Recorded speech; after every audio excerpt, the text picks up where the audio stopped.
बॉलिवूडची प्रसिद्ध अभिनेत्री रीना रॉय हिने पाकिस्तानच्या प्रसिद्ध क्रिकेटपटू मोहसिन खान यांच्याशी लग्न केलं.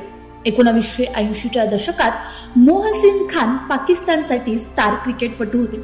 एका वर्षात 1000 धावांचा टप्पा पार करणारा हा खेळाडू क्रिकेट जगतात चर्चेचा विषय होता. पण क्रिकेट पुरतच त्याचं करिअर मर्यादित नव्हतं.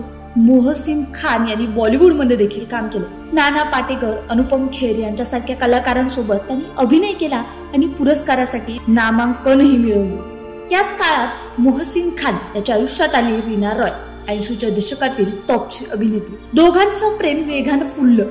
ना देशाचा विचार ना धर्माचा, फक्त एकामेकावरचं प्रेम.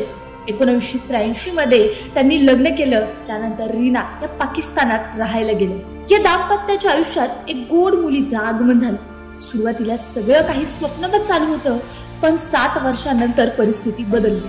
वाद विकोपाला गेला आणि रीना रॉय व मोहसिन खान यांनी घटस्फोटाचा निर्णय घेतला. घटस्फोटानंतर मुलीचं काय होणार हा प्रश्न उभा राहिला. सुरुवातीचं शिक्षण पाकिस्तानमध्ये झालं, तर नंतर रीना रॉय मुलीसह मुंबईला परतल्या व मोहसिन खान यांनी ही गोष्ट मान्य केली.